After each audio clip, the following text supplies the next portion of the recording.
Et si nous partions faire un tour au parc Astérix avec Gabriel Docarmo. Bonjour Gabriel. Bonjour Jacques.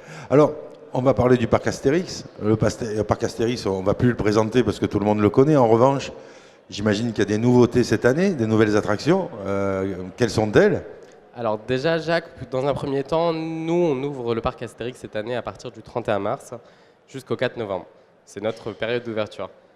On aura cette année des nouveautés qui vont arriver un peu plus tard sur le mois de juin, juillet, août, avec des animations qui vont arriver, notamment un spectacle du Rififi dans la basse-cour.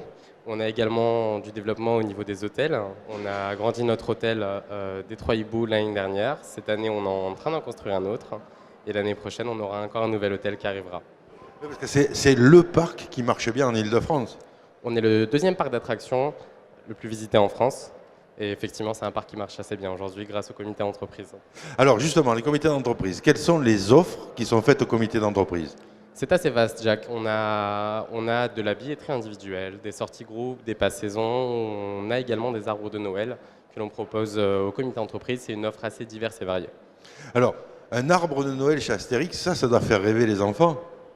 Et ça fait rêver les enfants. Et chaque année, depuis 2007 maintenant, on ouvre les arbres de Noël pour les comités d'entreprise. Donc le parc, sur cette période-là, est fermé au public. Et sur les week-ends de novembre et décembre, essentiellement, on ouvre pour les arbres de Noël des comités d'entreprise qui organisent un goûter. C'est leur grande fête de Noël. Alors avec Astérix, avec Obélix, avec tous les personnages. Avec tous les personnages du village. Alors, il y a aussi un événement qui va se tenir sur le parc Astérix, c'est un salon pour comité d'entreprise au parc Astérix. Exactement, c'est ça, avec notre partenaire Comexposium les 24 et 25 mai. Ça se déroulera au parc Astérix. Alors ça va être la deuxième édition? C'est la deuxième. Alors, j'imagine que c'est là où le parc Astérix va montrer tout ce que le parc Astérix peut donner au comité d'entreprise, vendre au comité d'entreprise, mais la prestation totale, on pourra la découvrir à cette occasion-là. Alors sur l'édition du parc Astérix des 24 et 25 mai, on est effectivement sur un salon où il y aura d'autres exposants et on est sur un parc qui sera fermé au public et on sera là effectivement pour proposer toutes les offres que l'on a pour les comités d'entreprise. On aura un stand également à cette occasion et on aura quelques petites surprises aussi pour les comités d'entreprise. Voilà, Astérix va montrer qu'il aime bien les élus de comité d'entreprise. C'est ça. Et Obélix aussi d'ailleurs. Obélix aussi, n'oubliez pas Idéfix, Jacques. Alors, on va se retrouver au parc le plus vite possible, parce que le parc, là, à partir donc du 31 mars. C'est ça.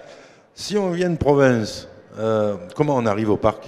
On arrive en train, on peut arriver en car également. Nous, on a des rotations toutes les demi-heures depuis la gare de Roissy-Charles de Gaulle quand le parc est ouvert au public. On a également des départs depuis Paris, on a des partenariats aussi avec des lignes depuis Lille. On a développé pas mal de transports dans ce sens. On a une gare qui est à proximité, qui est la gare de Roissy-Charles de Gaulle, qui est une arrivée gare TGV et qui est à peu près à 20 minutes de car en navette.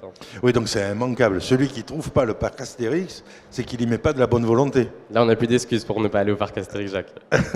Eh bien, merci beaucoup, Gabriel, d'être venu nous voir et grosse bise à Astérix. Merci, Jacques. À bientôt. À bientôt.